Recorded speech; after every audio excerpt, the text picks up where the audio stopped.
भगवान ऐसा पति सबको दे। मीनू सुबह उठी तो देखा सब लोग उठ चुके थे। मीनू की सास ने कहा, बहू थोड़ा जल्दी उठा करो, शादी हुए 2 महीना हो चुका है, सारी रस्में खत्म हो गई हैं, अब घर गृहस्थी संभालने की बारी है और किचन भी। मीनू ने अपने मायके में ज़्यादा कुछ काम तो नहीं किया था, इसीलिए वह रसोई घर का काम भी इतने अच्छे से नहीं जानती थी। इस बात का उसकी सास को भी पता था, क्योंकि लड़की देखने के समय मीनू के मायके वालों ने उनसे कुछ भी नहीं छुपाया था और इस बात से उसके ससुराल वाले भी खुश थे कि कम से कम उन्होंने झूठ तो नहीं बोला। अपनी बेटी के लिए मीनू पसंद आने की वजह से सास ने भी उसका साथ देते हुए कहा था कि चिंता मत करो, जो तुम अपने माँ से नहीं सीख पाई वह मैं तुम्हें सिखा दूंगी। अपनी उस कही हुई बात पर अमल करना शुरू कर दिया था सासू जी ने। चाय, दाल और आमलेट बनाना तो वह पहले ही मीनू को सिखा चुकी थी। आज कोई मसालेदार सब्जी बनाना सिखा रही थी। सास ने मीनू को लाल मिर्च सिलबट्टे में पीसने को दी, क्योंकि वह खुद भी कई सालों से इसी तरह मसाले पीसा करती थी।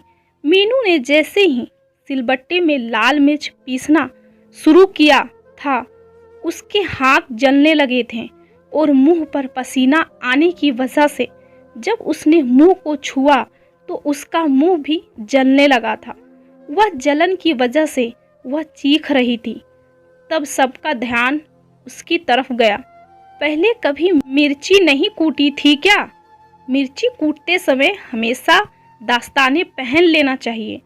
नहीं मम्मी जी, माँ ने कभी मिर्ची पीसने को ही नहीं दिया था। हाँ, कभी कभार धनिया और अदरक पीस लेती थी, लेकिन जब भी मिर्च पीसने के लिए मैं मांगती तो माँ कहती थी, इससे दूर रहो, जलन होगी। सास बोली, ठीक है, कोई बात नहीं, अब अच्छे से हाथ धो लो और दवा लगा लो और साइड में जाकर बैठ जाओ, थोड़ा आराम मिलेगा। और आगे से ध्यान रखना कि हमेशा हाथ और मुंह ढक कर ही मिर्ची पीसना। मीनू के हाथ अभी भी जल रहे थे, जो उसके चेहरे से साफ नजर आ रहा था। रवि अपनी बीवी की ऐसी हालत देख नहीं रह पा रहा था। अगले दिन रवि अपनी ड्यूटी खत्म होने के बाद बाजार जाकर एक मिक्सर खरीद लाया और माँ को देते हुए कहा, माँ ये कंपनी में गिफ्ट मिला है, चलो अच्छा हुआ, अब इसके कारण अब तुम्हारा हाथ भी नहीं जलेगा। रवि तिरछी नज़र से अपनी पत्नी को देख रहा था। उसकी यह हरकत माँ ने भी देख ली। हाँ, माँ बोली, अच्छा जी, सब समझ में आया। बीवी को एक बार हाथ में क्या जलन हो गई, नया मिक्सर आ गया, और मैं इतने सालों से नहीं बताती थी तो क्या मेरे हाथ नहीं जलते थे?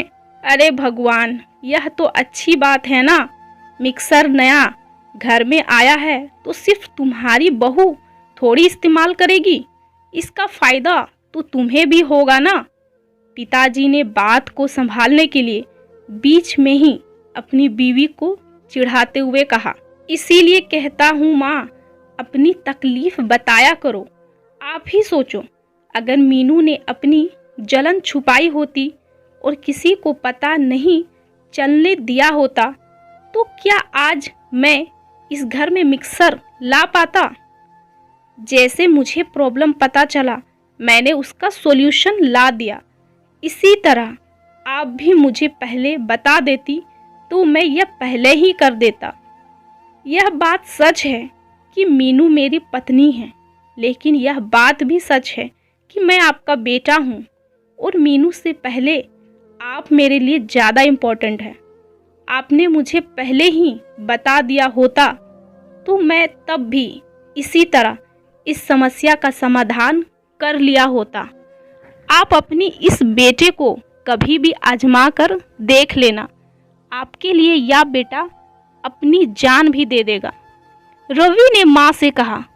माँ अपने बेटी की मुंह से इतनी प्यारी प्यारी बातें सुनकर ही खुश हो गई और उसे गले से लगा लिया और बोली, जीते रहो मेरे बेटे।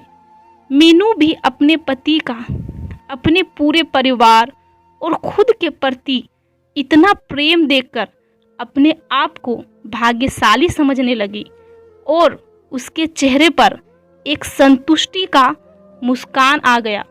दोस्तों, हमें घर के प्रत्येक सदस्यों की ज़रूरतों का ध्यान रखना चाहिए, चाहे वो हमारी माँ हो या बीवी।